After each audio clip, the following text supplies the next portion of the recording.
Okay, good morning everyone. My name is Sami Hyrynsalmi and today I'm going to discuss about vitality and longevity of software ecosystems. I will start briefly by presenting myself. So currently I'm working as an associate professor of software engineering in LUT University and Lahti campus. We are actually quite new in Lahti. We started our operation just a few months before the COVID-19 pandemic in 2019, so I haven't been in Lahti too many days during my career in LUT University. But before that, I have been working for several universities in Finland, including University of Tampere, Tampere University of Technology, and University of Turku. I graduated from 2014 in University of Turku with a thesis on software engineering, focusing on questions how independent software vendors can survive and act in this huge mobile application ecosystem such as Google Play, Apple App Store, Windows Phone Store, and so on. Today I'm going to discuss more about the same phenomenon. I have been studying this now almost for 10 years and I'm trying to form something new. I'm trying to propose some new approach how to measure and how to assess software ecosystems, and especially in the aspect of vitality and longevity. But let's start from the basics. So what is software ecosystem and why this is something that we should care of? Software ecosystem research itself is quite young. We can consider kind of the starting point in 1993, James F. Moore, quite famous paper called Predators and Prey, a new ecology of competition. James Moore was discussing about business ecosystem, and this is kind of the umbrella term for software ecosystems and all the other kinds of ecosystem that have since emerged and continued in this kind of discussion.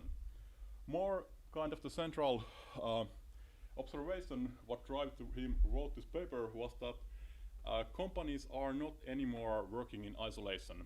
They are working in loose networks. They are working around so-called seed innovation.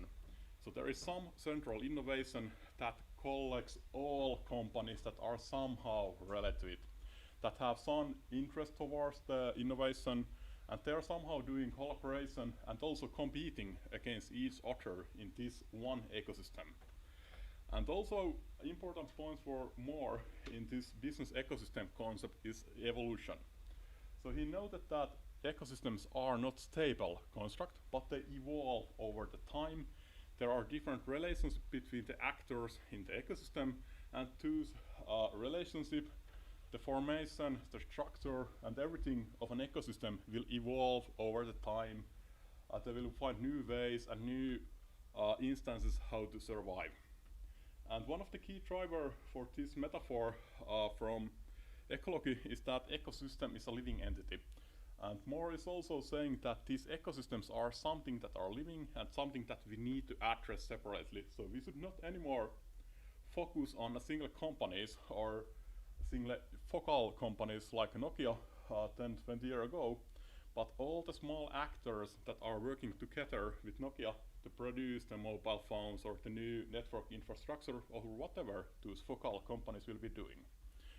So this is the starting point for the software ecosystem research, and a bit a newer definition from Manikas and Hansen in 2013 defines a software ecosystem as a set of actors working in a top of technical platform. They will have different symbiotic relationship to each others, and everyone who are taking part in software ecosystem are trying to somehow benefit from this ecosystem, either directly getting money out of it or indirectly getting some other benefits that are useful for them. If we shortly consider about open source ecosystems, there are certainly actors in open source ecosystem who are getting money out of the ecosystem. They are selling services, they are selling their products or manuals or guidebooks or whatever for the open source ecosystem. But then there are also those who are driven by meritocracy, personal benefits, and also by the just political reason of showing and kind of a radicalism, showing that a software can be free and we can do things by ourselves without the need of huge corporations. So there are different kinds of actors in an ecosystem. They are driven by different kind of needs, and these needs can be, as said, monetary. So they are somehow getting money out of the ecosystem, or they are just pure meritocratic issues or political issues that are the driving force for these kind of actors. So that the ecosystem wouldn't be that abstract thing, let's take two quite huge but still quite common examples. Android operating system, I think this is one of the most commonly used ecosystem example. In 2017, I calculated that there are around 2.7 million different applications present in an Android ecosystem. There are hundreds of millions of users, the consumers who are using Android devices, either mobile phones or some kind of smart devices. And content for those devices are produced around 100,000 application developers. The number of application developers is from 2014, and I need to emphasize here that application developers points to company. So some entity that is producing an application for Android operating system, and it might be a one-person company or a single person who is doing everything, or it can be, for example, Rovio, a company of a few thousand people working on a single product. But there are around 100,000 different application vendors in Android operating system almost 10 years ago. I do not have a clue how many developers there are nowadays, but I would guess that at least the number haven't gone down. I would say that it's around 100,000. I doubt that there are much more space for new developers creating new things. There are so much content and so much different things going on Android operating system ecosystem that there aren't space for new innovations anymore. But that's from business to consumer side. Then an example from business to business market. So SAP Platform, I think every one of you know what is SAP, the large German company producing enterprise resource planning software named SAP. And they have this new product called SAP Platform that has been around almost also 10 years, so not that new, but compared to other ERP system, is still relatively young. SAP have around 15,000 certified partners who are doing the content for the ecosystem, and around 300,000 plus customers, again organizations who are using or buying the platform directly from SAP, as well as they are buying different applications, different services, different reporting formats, units, whatever, from these SAP partners. So these examples try to illustrate what software ecosystems are. And as I started, there are several different kind of ecosystems. For example, those open source ecosystems, they are basically exactly the same thing, but the source code is freely available. Everyone can contribute at least to some extent, and everyone can use them at least to some extent. So to summarize, these are huge entities involving hundreds of thousands of users, even 100,000 software developers who are producing content for those ecosystems. Back to the ecosystem basics, as I said, more defined, one of the key issues for ecosystem is evolution. So ecosystems will evolve around certain stages. As more defined them, there is the birth phase.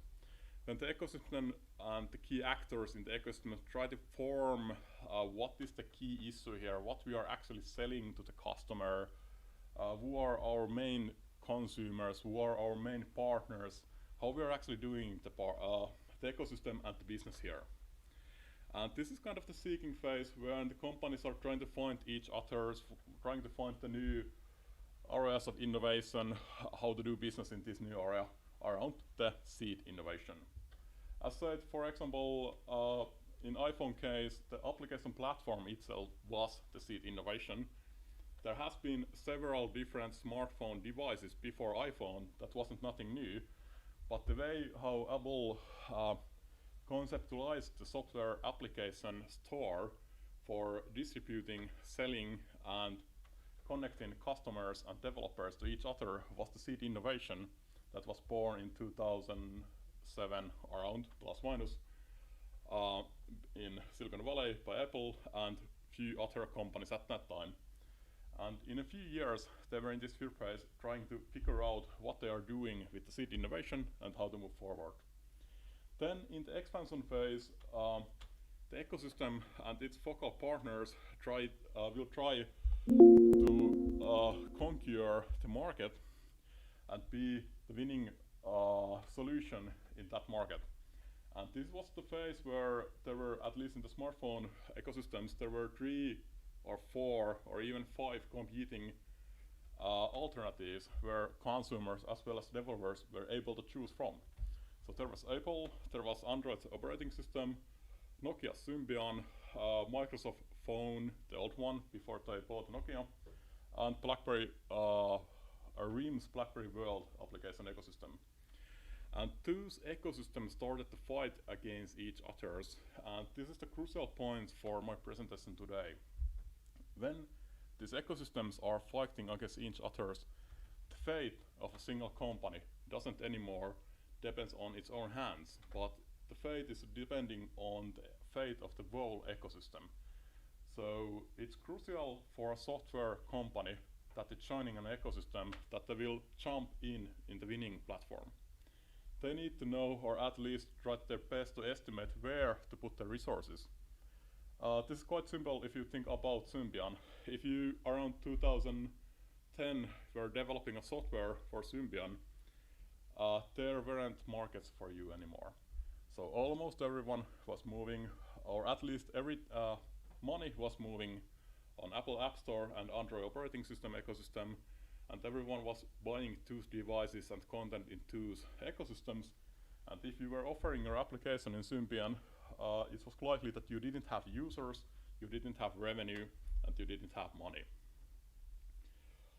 In same type more evolution model of an ecosystem, the last 2 steps are the leadership, where in this phase the focal companies in the ecosystem will start fight against each other. Who is the actual leader of the ecosystem and who is going to run and kind of be the king of the ecosystem. If you think about Windows and Nokia and how they were discussing about Windows operating system for smartphones, there were some kind of discussion who is the leading company in that ecosystem and who will be the winning position in that one.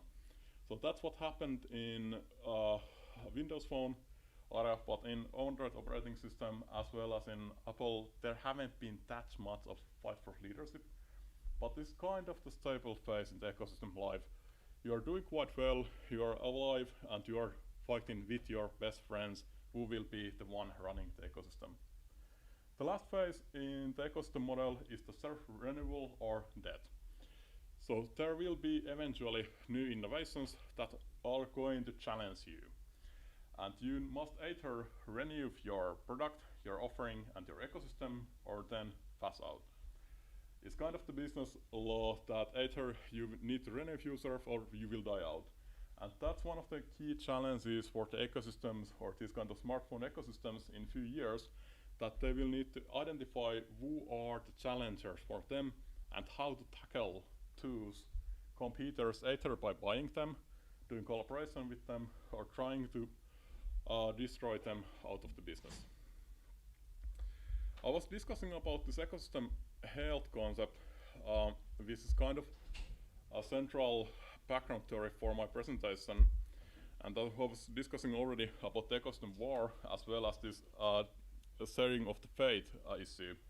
So briefly, as said, every member of this loose ecosystem network will eventually share the fate with each other. So their business is not anymore in their own hands, but they need somehow do collaboration and fight against the other ecosystems in their war. But how to assess what will be the best ecosystem to join in? Hyrynsalmi and Levy in 2004 presented the concept of ecosystem health. This is quite a simple metaphor from human health, and they try to say somehow that with these measures and these concepts, you can assess what is the best ecosystem and what will be not perhaps the winning one, but at least the one that will save alive. And as said, you need to know, if you think about new software startups, you need to know to which ecosystem you should join, which is the best one to come in and do some business. If you do the selection in wrong way, if you bet the wrong horse, you are going to lose your business. So that's the basic issue behind it. There are a bunch of different kind of ecosystem health models. Once again, Konstantin Manikas presented 2013 his software ecosystem health models. I presented my own in 2015, but to be honest, no one is using this. These are just academic writings that are trying to conceptualize this complex issue, but these are just, as said, academic writings. There is exactly one model that has been used widely, that has been adopted and used in several different organizations and governmental actors, and it is this Ianseti and Levien's original definition of ecosystem health.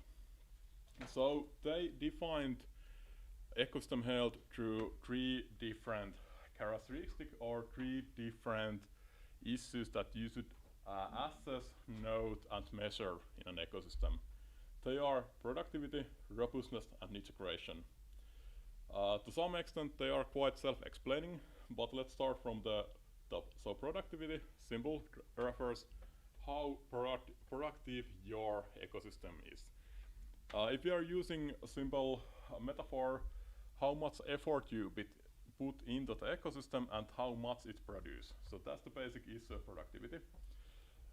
We can also think it as a kind of the lifeline of ecosystem. So if there is something happening, that's something related to productivity.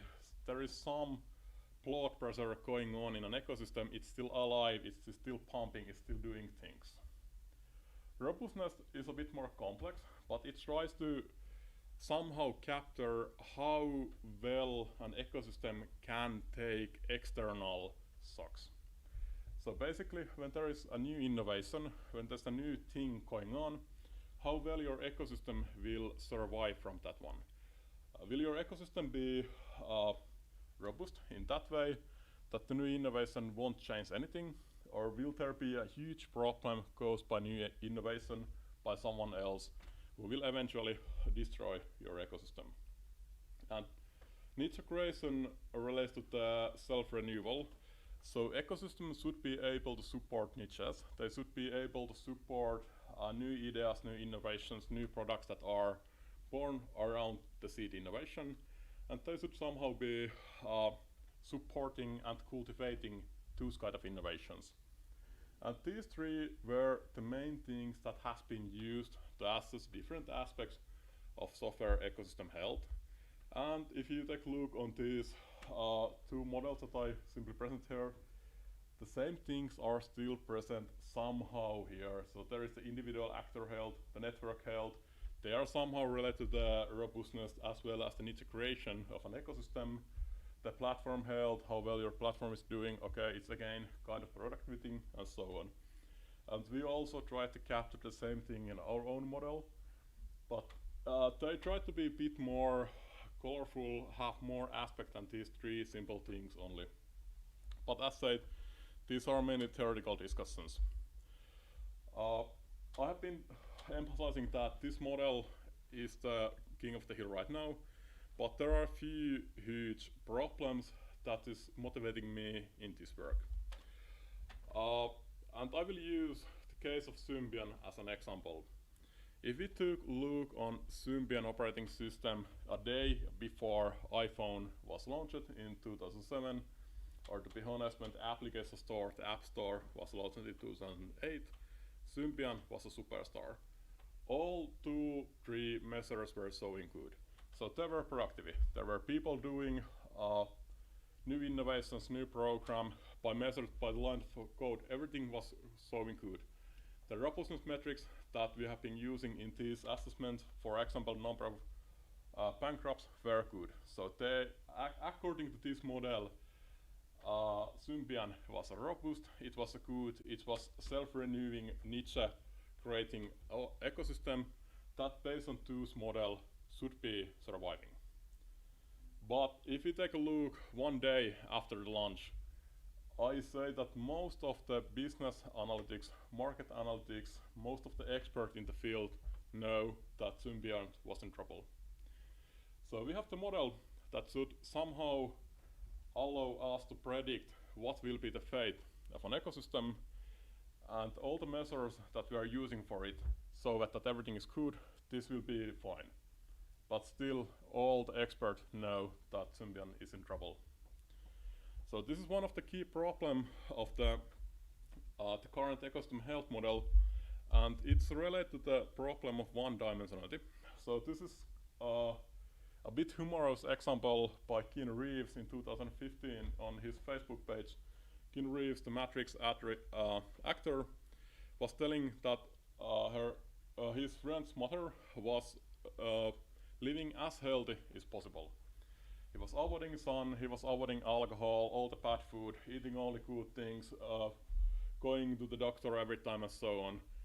And according to the kind of this ecosystem health model, she was doing fine.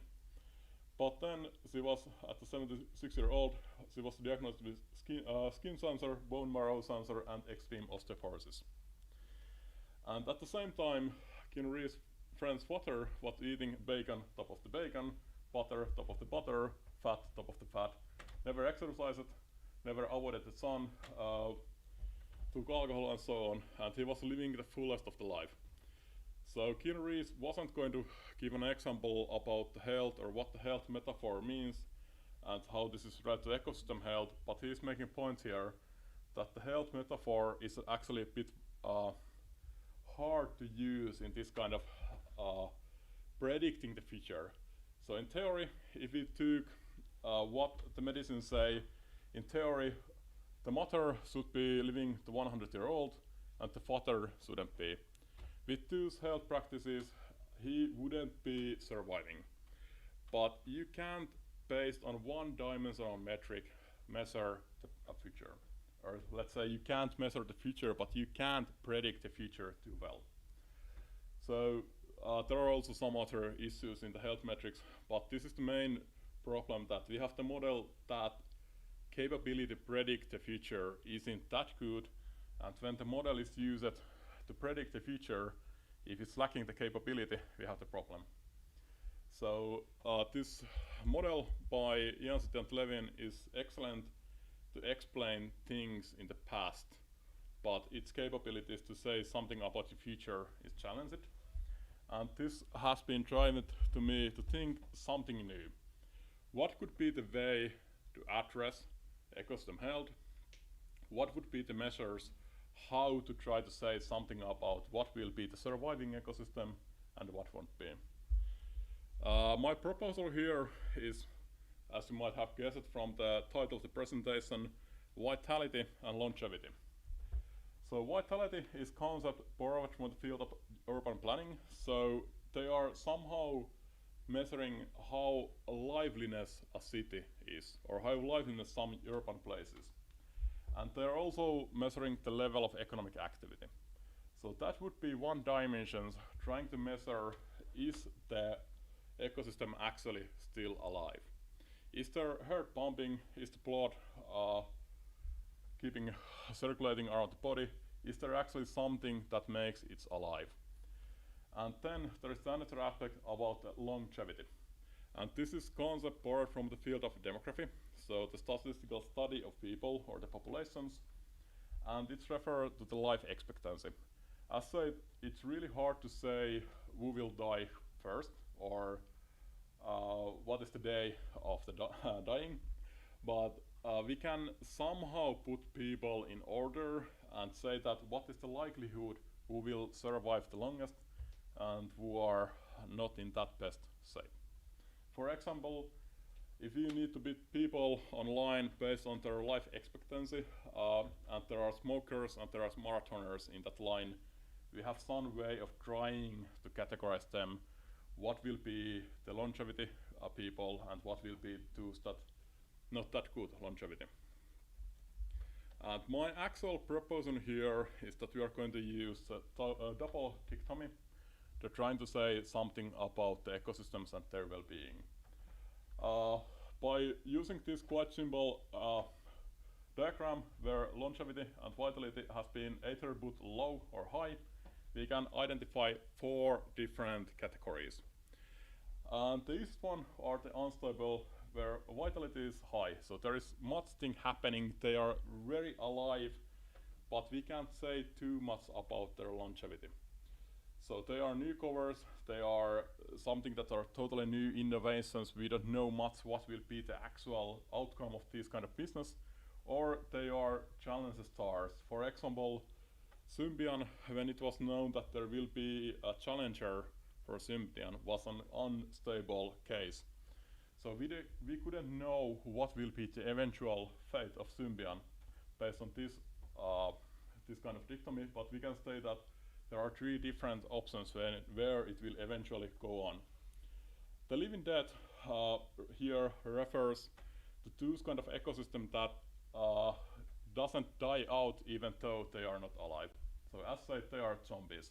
They are living dead, they are still moving, but there is no heartbeat anymore. For example, Blackberry Bird is still alive, or at least when I was doing this presentation I checked that they still have their application store, they have still some applications there, but no one, to be honest, no one is anymore using it. It's alive, it resists to die out, but it's there. Also, Windows Phone Store is still alive. I do not know that any Windows Phone have been released for 5 to 6 years or even more, but you can still go Windows Phone Store. There might be someone selling applications, but they are not doing business. It basically, we are just waiting when the funeral will be held. Then, when the longevity is high but vitality is low, we are discussing about niche solutions. So those are solutions where there are not that much things going on, maybe one or two developers who are keeping the ecosystem alive by doing the most things that will keep the things going on, but there is not that much kind of real business or real issues going on. But there are no reason to assume that those would be dying out. So they will be there for a long time, they will be present, they are not going to die, there are activities going on, they are doing things, but they will remain a niche. And then the most interesting category are superstar, where the longevity is high. So we are expecting that they will be around for a long time. There are no reason to assume that they will be phasing out, and the vitality is high. So there are people doing things, there are young, innovative people trying to figure out new things, trying to challenge the other people inside the ecosystem, trying to be the new king of the hill, doing something for fun, for new innovation, for new business models and so on. And this is the most important category for this kind of ecosystem health assessment. So of course, when you are in the unstable position, you need to try to analyze what will be the most likely outcome of the unstableness. So any solution won't stay in the unstable position for long. Of course, we are talking about maybe for years anyway, maybe 5 years or even 10 years, but eventually the unstable solution will move one of these three other categories. And based on those metrics and assessment, you can try to guess what will be the actual solution. If you are thinking about smart home solution right now, there are lots of new smart home offering lots of new devices, from lightning to weather sensing services or temperature monitoring services and so on. That is something that might be currently be here unstable position. There are lots of things happening, but it's really hard to say what will be eventually the winning solution. So the longevity for most of those solutions are a bit challenged, or at least cannot be stated with too high confidence. This is the theoretical model, the big picture, then some proposals how to measure the actual vitality and longevity. There are lots of different health measures used, both in the business ecosystem literature, software ecosystem literature, as well as in the vitality and longevity literature in their own fields.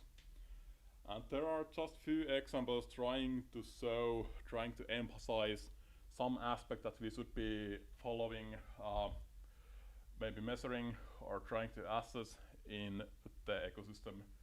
quite much of tools that I have given here as an example are business-related metrics, for example, number of bankruptcies or the C core of a company, or overall C core of the companies in an ecosystem. But we should and we could also use more software engineering focused metrics. And just an example here, the delta of lines of code contributed in a given time in an ecosystem. So not the actual hard number of lines of code that has been used to assess differences in an ecosystems, but kind of how it relates to the, let's say if you are measuring every month how much new content, how many new lines of code have been produced in your ecosystem, or how many new applications or whatever, you should always look on the delta. So what is the change between the two timing units that you are measuring? Because that's telling something about your ecosystem and in which direction it's going on. During the summer, it's quite likely that it will go down, but how down? So how low will it go before it starts going up again in the August or in the September after a summer holiday period? And similarly, we can measure the new innovation or new innovative products and tools in an ecosystem, as well as the number of patents, number of members who are interested or who are joining in an ecosystem. I won't go there with too many details because this is something that we are still trying to figure out what would be actually useful metrics to use in this kind of assessment, and we are still trying to formalize this theory and trying to propose this theory as a new way to address or assess an ecosystems. I will still say a few things about the measures, and my 2 cents here is that simplicity eats complex and sophisticated models as a breakfast. Here as an example is Dan Hardig's model of software ecosystem held in 2006. I have read the paper several times, but to be honest, how many of us can say anything about those figures? There are so many different areas, so many different colors and so many different values here that you can't say much about the content with one site. You can use hours to look on the data, trying to figure out what is happening there, but that's the basically same thing that you should be doing with the metrics in the first time. So when we are assessing and trying to invent or trying to find the metrics how to assess the ecosystem well-being through this vitality and longevity, we should try to keep the metrics as simple as possible for 2 reasons. First, that they are something that can be at least to some extent easily collected.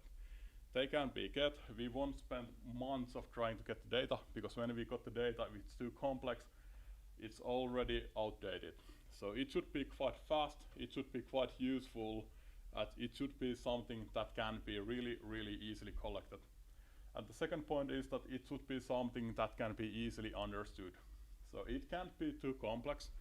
It should be just 1, 2 simple things, trying to measure something concrete that is happening in 2 areas, and trying, hopefully, if it's possible, measure the change over the time, what is happening inside the ecosystem. Okay, so trying to summarize this presentation. As said, the business ecosystem has been the main driver for ecosystem researcher for almost 20 years now, or actually a bit more even. And software ecosystem is the kind of subtype of business ecosystem research that's going on that is focusing, as said, on software platforms and software ecosystems and software networks inside those. There has been proposed several models to measure the well-being and health in business ecosystem as well as in software ecosystem. But as I presented today, there are a few or several problems in those models, and we should rethink how we are addressing the question about the well-being of an ecosystem. And my proposal here is that we should use vitality and longevity to measure how those ecosystems are doing. And as said, productive robustness and integration are still the main dimensions that have been used to address the well-being of an ecosystem. But as I was presenting, we should be quite careful about what we can predict with those measures and what is actual their forecasting value. But that's all from my side. Thank you, and I think we might have still time for a few questions. Thank you, Sami, for the presentation. I had a question about the home automation. Yes. As it is a very competitive area, there are many competing ecosystems being built. Yeah. Some are connected to each other and some are not. So how should I, as an app developer, what is your advice? I mean, based on your longevity and vitality viewpoints. Yep. I'm not that expert on home automation system, but based on my expertise on vitality and longevity, the easiest way that I would say is to guess the largest player. So the one who has the most money involved, who is putting most money on the development and prioritization of the system, will likely be the winning solution for this home automation ecosystem war issue. As said, several things can happen, as shown by Apple, Android, or Google in that case, as well as Nokia, that the size is not the only thing that matter, but in the home automation system area, I'm expecting that there aren't any king of the hill right now, so all the solutions, all the standards are quite new one, and there are still place for innovation and room for new issues. And therefore, I'm assuming, or my best guess here is that the biggest player who is putting most money on the work will be eventually the winner of that case. And in the application developer, I would guess that horse. Thank you. Juhani, do you have a question? Yes, I have. Yeah, returning back to the ecosystems where Symbian lost after being the king on the hill. So, was Symbian really technically outdated? What was the real reason? I think there is as many opinion about what is the Symbian's reason for the downfall as there are people in Finland, but from my point of view, I think there were 2 or 3 main issues. It was technically outdated, but I don't see that as a main issue because we can still survive with the technical kind of obstacles. We can tackle them, we can try to avoid them, but the business model and the kind of the seed innovation, how it worked, wasn't that good. So my argument here is that Apple and Android were able to tackle the weakest point of Symbian, that was the usability. Because we go back about 20 years or more, I tried to actually install different applications on my Symbian phone. You needed cable, you needed software.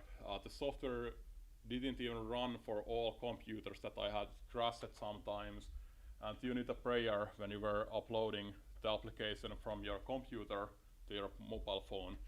And you were it wasn't easy, it was only for pure nerds who were actually trying to put time and trying to figure out what is happening. And of course that is caused by technical problems in the background, but that were something that should have been able to be tackled out. So I see more it's about the problem of the usability and how it was kind of conceptualized for the users. It was too hard to use, and when the train started going on, Symbian wasn't agile enough to react to the changes. Technically, I think they have everything that they need. They had good ecosystem of developers.